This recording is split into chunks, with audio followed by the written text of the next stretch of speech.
All right. Good afternoon. Are you still with me? Yeah.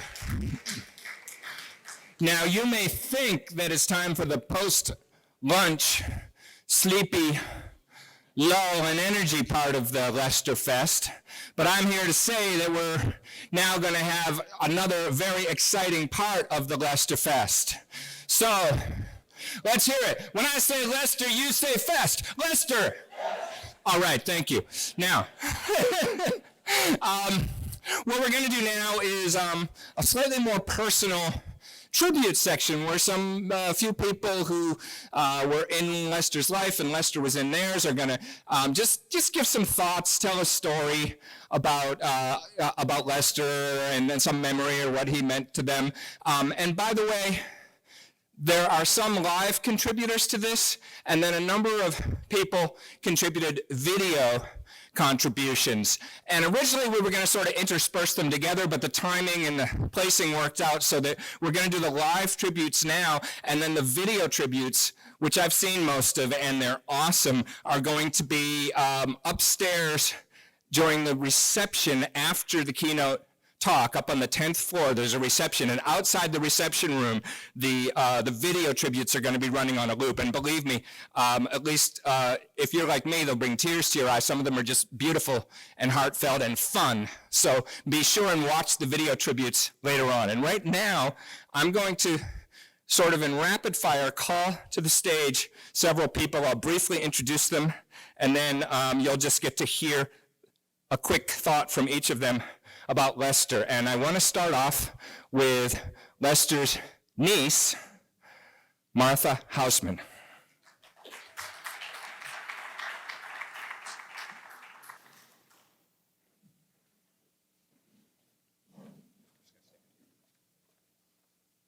Good afternoon. When I was little, Leicester was actually the scary uncle. He was big. We were all small in my family. Actually, I don't know if you can even see me over the dais. He had lots of rules. We couldn't walk on the grass. We couldn't get sand in the boat. Once he even made me jump off the boat before he got to shore. He didn't want to go all the way in because the tide was kind of low and it was sort of hard. He wanted to stay near his buoy, so he said, jump off. I was 8. I said, I have my backpack and my books in there and everything. Jump off. Off now. I jumped into the water, trying to hold my backpack like that. He was strict with his own kids, right? And they couldn't do all the things that some of us wilder cousins could do, like go to P-Town and walk around by ourselves. And they were in real trouble if they got caught smoking pot. He was very riled by religion or faith in God, supernatural faith, and those in the family who were somewhat Jewishly observant really drove him crazy. So one night, he lit his cigar in our Shabbat candles. How wonderful then to slowly realize who he was, the impact he was making, and his passion for justice, which was actually something that I heard from him and the other adults. Betsy, my other uncle, who was an activist, my dad, my mom. Through our lives, the conversation was political, passionate, and about justice, and the activism was there too. I tried to read Marijuana Reconsidered when I was a teen, and I just did not get very far. Peter alluded to all those chemical things. And I was very happy to brag at 15 that my uncle was on the cover of High Times magazine. As an adult, I got to know the deep compassion and the core that others have mentioned. As I got to hear stories, by the way, I ended up living on the street he grew up in Newton, where the stories of anti-Semitism that were alluded to before. And one thing his dad did when there were anti-Semitic incidents was make Leicester and his brothers build a sewer. There was no sewer on the street. They actually dug and built a sewer to show the rest of the neighborhood their communitarian spirit, and it had an impact. He took an interest in my life, even though I didn't enjoy marijuana. He doted on his grandchildren and my daughters, his great nieces, and he is very much missed in our family.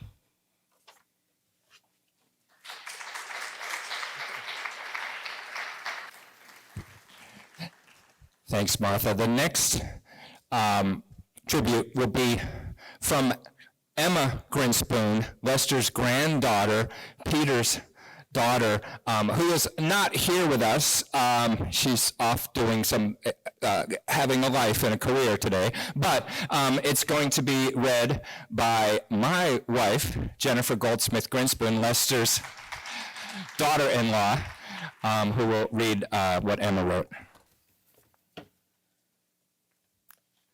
Hello, everyone. So this is not in my words, this is Emma Grinspoon's words. When I went to write this speech, I thought about all the ways that I could go on and on about how Baba was a central figure of my childhood.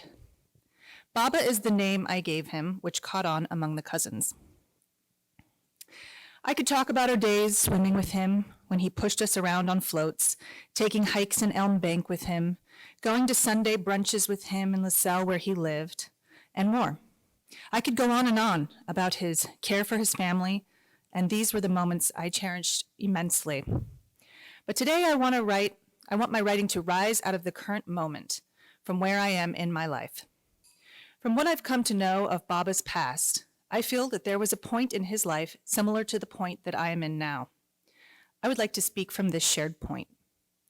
When Baba was young, he was standing against the testing of nuclear weapons. He was studying hard and trying to legalize marijuana and fighting for what he believed in. When Baba was trying to stop nuclear testing, he was practicing civil disobedience and he was arrested for it. He was facing off against the US government because he thought that what they were doing was unjust. When Baba was first writing and advocating for the legalization of marijuana, his ideas were viewed as radical, and he received immense amounts of pushback. Yet he worked hard, and he pushed his beliefs forward all the same. The last time I spoke individually to Baba was in the summer of 2020, and I was on my way to a protest.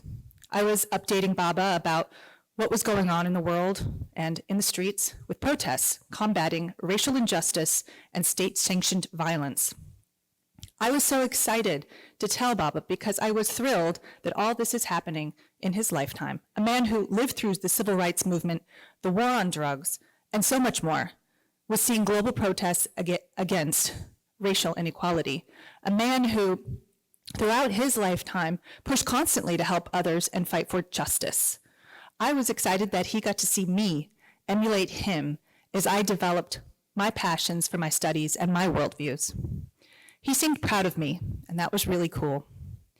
How can I not see Baba in myself as I protest and participate in sit-ins, as my friends get arrested and organizers are mocked for their radical and unrealistic ideas when he experienced the same things?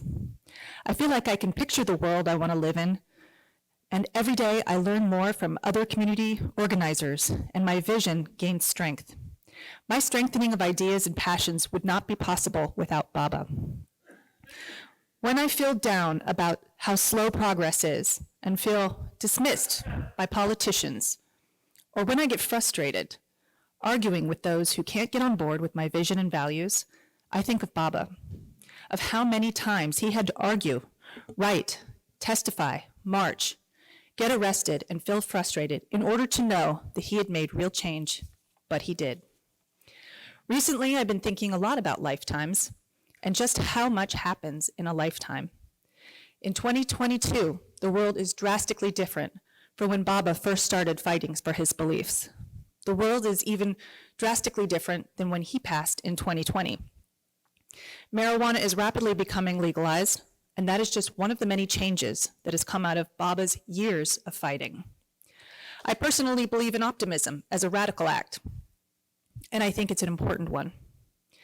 I think it is amazing and crucial to imagine the world you want to exist and envision what that would look like and then worked towards creating it. I like to think that Baba fought for the world he wanted to live in and made tremendous progress in fashioning this world. I'd like to do the same. He gives me the inspiration to fight for and wonder what the world would look like when I'm 92.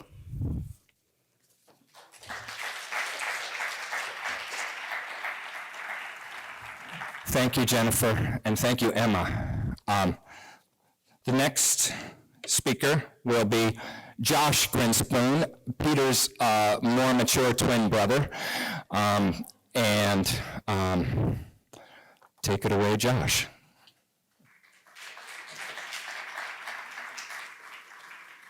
I'm not more mature than Peter. I'm just 4 minutes ahead of him at all times. So there's been a lot of talk today about my dad's groundbreaking work in the realms of drug policy, his anti-nuclear advocacy, and his wealth of accomplishments. But I just want to take a few minutes to reflect on some of the things that I've learned from him.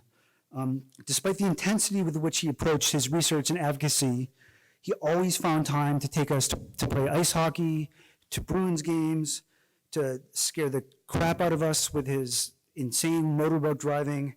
There's really a daredevil side to him that people didn't see on Cape Cod. But what I really want to focus on are some of the values that I picked up from his example. In everything he did, he was principled to a fault. Sorry, am I saying too close? No. All right. Closer. Principled to a fault. He didn't compromise his beliefs or go with the flow, or get on any particular bandwagon. Rather, I think that to a large extent, the source of his success was his principled approach towards everything he did. He wasn't going to merely accept mainstream views or beliefs just because it was easy to do so if he didn't think that they were right. And he was willing to fight for what he thought was right. He was not willing to just take a more watered-down approach to his marijuana advocacy to please Harvard or the sensibilities of its donors. Instead, he often took the more difficult path of working hard and advocating for a just cause. And by advocating for decriminalizing marijuana and the use of medical marijuana, he really changed the world in many ways that have been discussed today. Another attribute of his that I try to live up to is his idealism. He always saw the world as a place that could be better, could be improved with enough hard work and thoughtfulness. That idealism brought him to the testing sites of Nevada, as we've heard, to the Byzantine justice system of Malaysia, as we've heard from my brothers, and to many, many discussions of economic justice and equity. He really never believed that human nature was just a Darwinist, capitalist free-for-all. I know how easy it can be to stumble into cynicism in this day and age, especially today of all days, and I do it all the time, but it's really worth taking a moment to remember that when certain people, like my dad, are dreamers and work hard on their dreams, the world can improve. And then finally, and I just thought of this when my brothers were talking, but it's important, and perhaps the most important one, perseverance. As my brothers described, Lester had gone through many, many personal hardships. The loss of a father at a young age, loss of a brother at a young age, loss of a son at a young age, really just devastating hardships. But he kept on moving forward and kept on working for his family and to help people and to help the world in general. And that is part of the ongoing source of strength that I take from him with me every day. Thank you.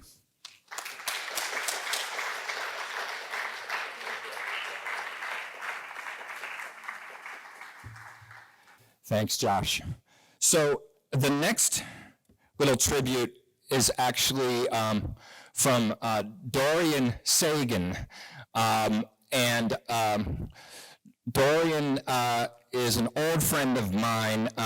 You've heard here in some of the previous talks that Lester and Carl Sagan, who of course you know about, astronomer, public intellectual, were very close, lifelong friends. And Dorian, Carl's son, is my age, and Dorian and I have been good friends since we were about 6 years old.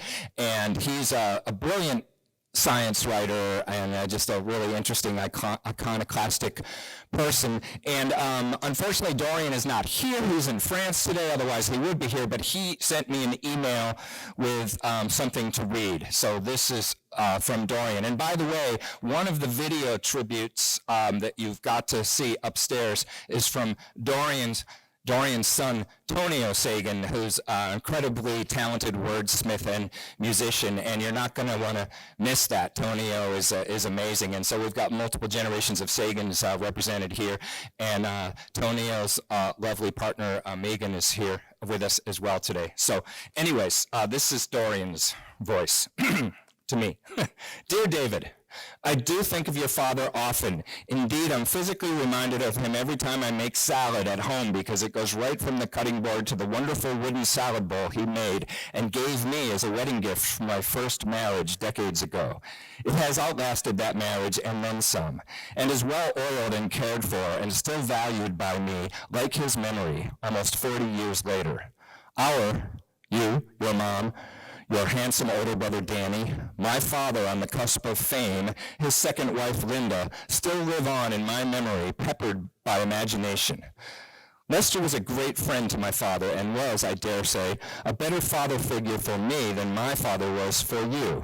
A generous spirit able to connect not only intellectually but emotionally to Carl Sagan. Your father told me he saved my father's life when the nurses were unable to hold him upright as he bled from esophageal aplasia, which I don't doubt. The times we spent together as children at your home in Wellesley, and the epic trip our families, your one and only, my father's second with new wife Linda, took jointly to Tobago. Remember making marble raceways out of sandcastles using local round fruits? Were they coquito nuts from the feather-leafed palm, Jubea spectabilis?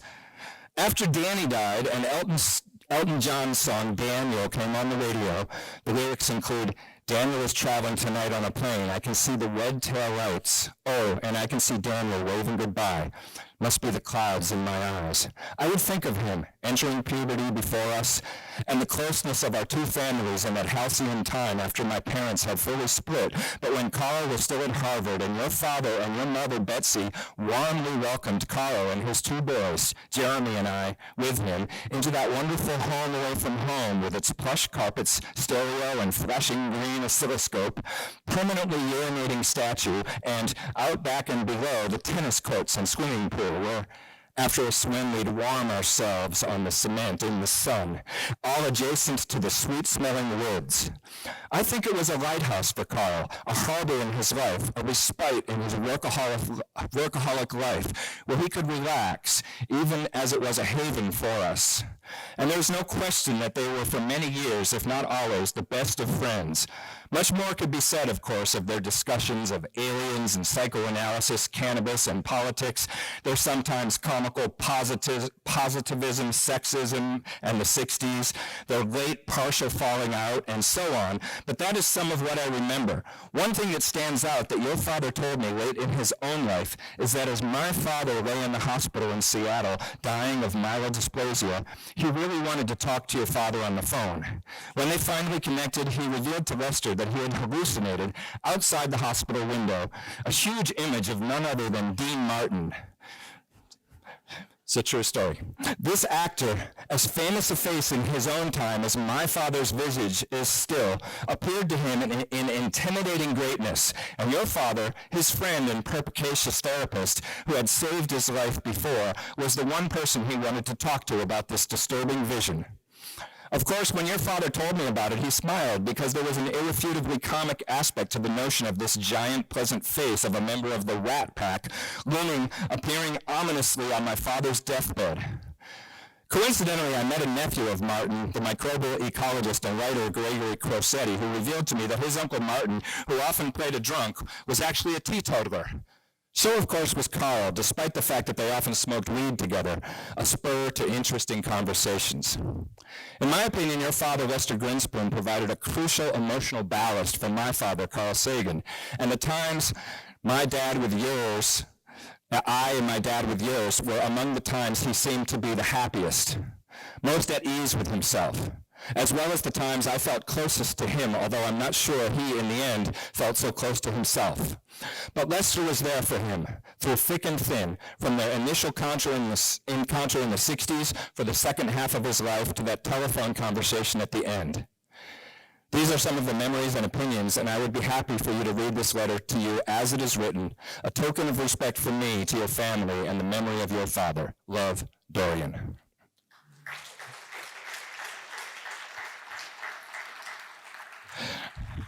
All right, and the next tribute is by Lester's brother, Harold Grinspoon, who's sitting right here in the front, but it's going to be read by my brother, Josh Grinspoon.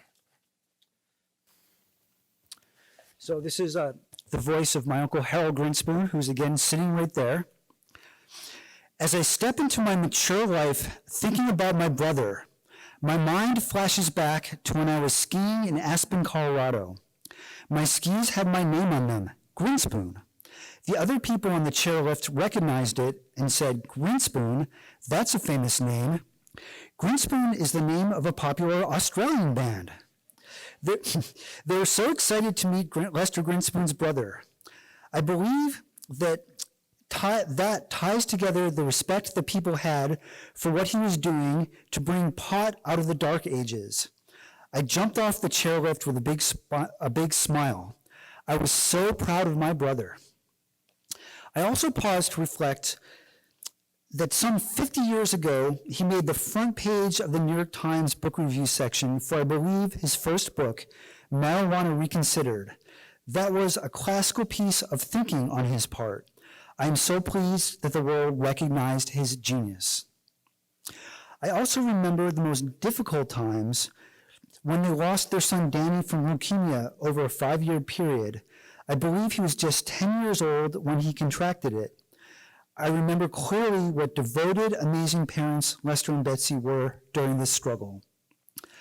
Chuck was a genius, very dedicated to what he felt was important, very accomplished, and with a great deal of tenacity to make it all happen. He is well respected in this world. There are many scenes together that I can remember, around the swimming pool, on the tennis court, and hanging out with his most beautiful wife, Betsy. He was a very accomplished person, and I am very proud. Thank you, Harold.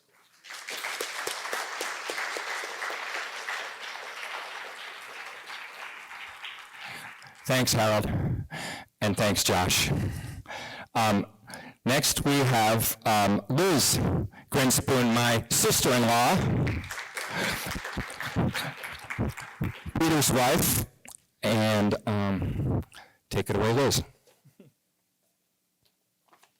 Thank you. Lester lives on in all of us, in our thoughts, our memories of him, and the numerous ways he made our world a better place. And that's all of what you heard today. Lester's beloved wife of 66 years, Betsy, is who he attributed as making all of his accomplishments possible. And that is what I wanted to talk about today, is the couple, Lester and Betsy, and what they gave to me. Betsy gave Lester's life meaning and joy. Lester and Betsy welcomed me and my son Jacob into the family as one of their own. Lester's warm laugh always engaged all of us around him. He shared his joy with all of us. And Betsy, most importantly, her comforting presence draws each of us out. She is truly the kindest person in the world. And she'll be so embarrassed about me talking about her. No matter our interest, Lester and Betsy would tilt in towards you, listen attentively, and ask insightful questions that were open-ended, and ask follow-up questions later about your progress, how things were going, and really engage you in becoming the person that you wanted to be. Lester and Betsy as a couple helped me decide to find my way back to academia. They encouraged me, and now I am back in an academic home where I am thriving thanks to them. My days are filled with the delight of mentoring and the young scientists at our research lab. Through Lester and Betsy's incredible example of encouraging community building, intellectual rigor, academic scholarship, kindness, and curiosity, I was able to fulfill my lifelong dream and became a wildlife rehabilitator. Not everyone in the family is delighted about the squirrels at my home. Through this achievement, I've been able to participate in a community that helps build a world where we look at our environment with curiosity and delight in the playful antics of wildlife. We help build a world where we explore natural history to learn to live in harmony with our wild neighbors. Our community helps build a world where we understand the cycles and needs of the baby animals and to peacefully coexist with these new beginnings in their caretaking communities. We help build a world where we know that a nocturnal animal foraging during the day is not a sign of illness, but is a sign that it might be a nursing mother who's just eating a little bit more so she'll have enough milk to nurse her young children. Through education, curiosity, and intellectual scholarship, we make the world become a better place, whether it be drug policy research or any of the issues that we hold dear to ourselves. It is through this acceptance, kindness, and curiosity that Lester and Betsy welcome each of us, the community that they've built, no matter our directions, into their home and into their lives. I'm so grateful to live close to Betsy and to get to spend time with her. She is my touchstone and my dear walking partner who takes me out when I work too many hours and helps me discover nature again. I feel so fortunate to delight in the gifts of Betsy's time and care that she so generously shared with Lester, which enabled him to become who he wanted to be. Just like Lester, Betsy inspires me, as she does our whole family and everyone else she engages. Thank you.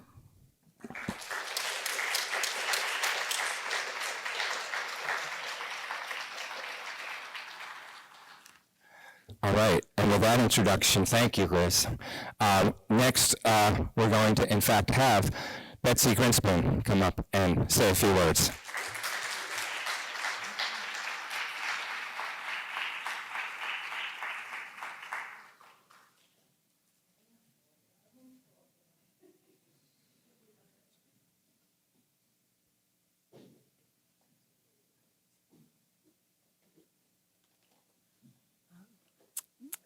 I'm only 91, so I won't fall down.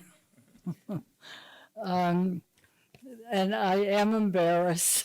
And I want to thank you all for the very nice things you've said about Lester and about me. Thank you. Lester and I were married when we were in our early 20s, when he was a medical student and I was a newly minted math teacher. His mother was born in Boston in 1900, and his father emigrated from Russia with his family at the age of 8. Lester was a homebody. He had many skills that he had learned from his father, from putting in a lawn to a little electricity and plumbing. In our home in Wellesley, he wired sound systems indoors and out and fiberglassed the pool himself. Young Lester's early writings, as you've heard, ranged from group therapy to constraints on decision makers, to the threat of nuclear weapons. Then one day, he received a call from a lawyer asking him to help defend 2 high school students who had dared to bring to school the dangerous and illegal drug marijuana. Lester, I don't know anything about marijuana. Lawyer, neither does any other psychiatrist. So Lester researched the topic, discovered that everything he had thought or been taught about it was wrong, and Marijuana Reconsidered, the important word, was published in 1971. The book caught on immediately. The New York Times review called it the best dope on pot so far. Lester being an unusual name, my students at the community college were asking whether I knew someone named Lester Grinspoon, incredulous that their math teacher's husband had written a book on marijuana. Lester also knew that his best friend was a smoker who often said, "Try it, Lester, you'll like it." Eventually, Lester tried it, and he liked it. Our children and grandchildren grew up in or near our Wellesley home. When our oldest child, Danny, was ill, we heard at a dinner party about a teenager in Texas who smoked marijuana to alleviate the side effects of chemotherapy. So I went to the Wellesley High School parking lot and asked his best friend, Mark, for some marijuana. Mark, "Oh, I wouldn't know anything about that, Mrs. Grinspoon." So I went home and Danny said, "Oh, Mom, Mark just called me. There's a pipe filled with marijuana in my jacket pocket."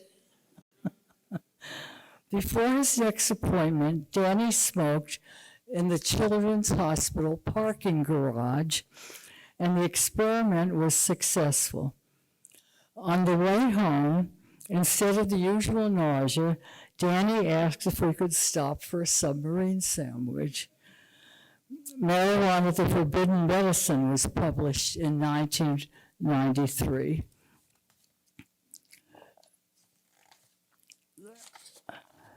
Our children were aware of our smoking.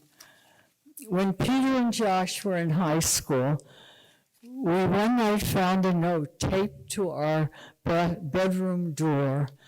"Please don't smoke anything tonight. Finals tomorrow." Lester loved watching football games on TV with his grandkids. Isabel, who was then away at school, wrote to him, "Baba, I did in fact watch the Patriots game. It was awesome. I got in trouble for screaming too loud when we won, but it's okay because we won." When Lester was 85 years old, we moved from our home in Wellesley to a retirement community in Newton, where he found not a single fellow resident who smoked. But when it was legalized, the stories started coming out. People were full of questions, and many started talking about their illegal smoking experiences when they were young. And as you heard, when the first dispensary opened in Massachusetts, Stephen Mandel brought him some of it, and there's a picture of the two of them smoking a joint together on the front of the Boston Globe. Lester never thought he would see it legalized during his lifetime. He was actually surprised when it happened. Near the end of his life, he often expressed contentment in knowing that he had made a contribution. He sometimes wondered, but never said publicly, whether there had been some mysterious ingredient that had facilitated his living so long and so well. Thank you. Thanks, Mom. You get on the floor.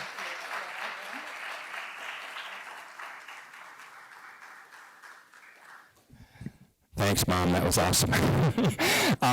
Finally, last but not least, we have my cousin Lester's nephew, Ezra Hausman.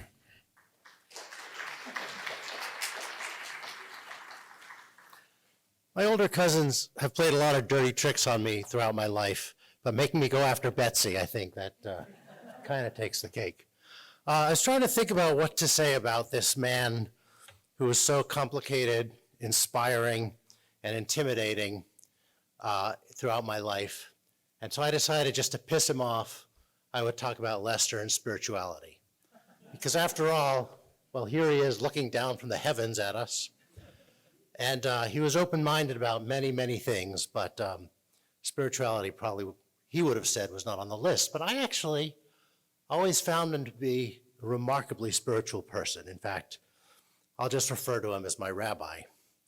This deeply, deeply ethical man, a great teacher, a great inspirer of his family and the people around him, devoted to critical thinking and rejecting irrational adherence to any shallow ideas and prejudices and prejudgments. In other words, he rejected idolatry more sincerely and completely than almost anyone I know. Now, some people may say that he worshiped the evil weed, but he did it from a scientific, critical thinking, and experimental perspective. So I don't think it's fair to say he worshiped it, although he did enjoy it. What he did have was a deep love for human experience, for human connections, for exploration of the mind in so many ways. For music, he was always interested in new music and listening. I remember that green oscilloscope thing, which I watched for hours as well. For sailing and experience, like deep experience of nature. We did so many nature hikes with him, with my children.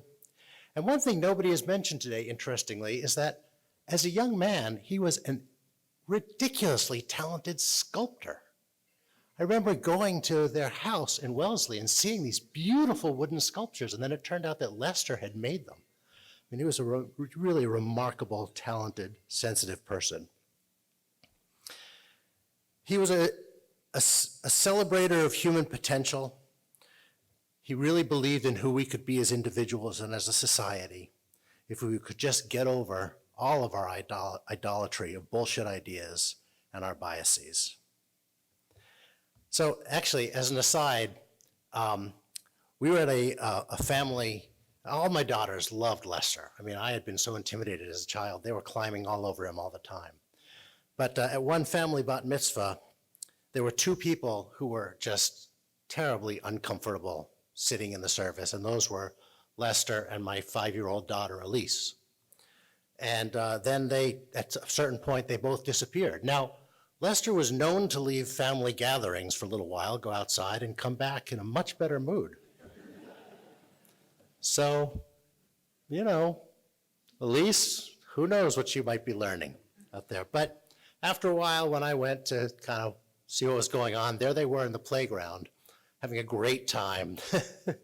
It was really a much better experience for both of them, I'm sure. Finally, I want to say something about Tikkun Olam, about the Jewish requirement that we work to repair the world, which of course is what brings all of us here, whatever our spiritual or intellectual background.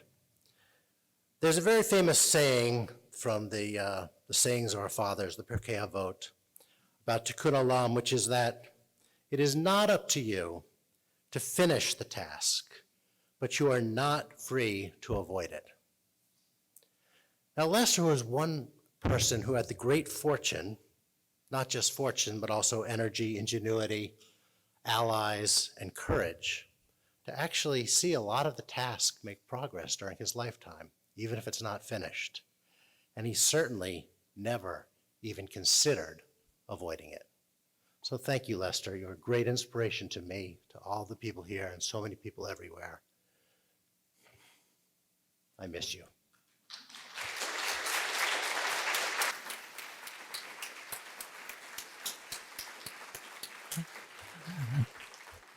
Thank you, Ezra. That concludes our Rabbi Lester Grinspoon tribute. But I do want to again emphasize that the rest of the tribute is a set of like really lovely videos, which you can see upstairs outside the reception area, which will be after the keynote, which is coming up after a short break now. So if Ezra mentioned Lester used to go outside and come back feeling a little bit better, you don't have to do that, but we'll see you shortly for the keynote and then the reception. Thank you.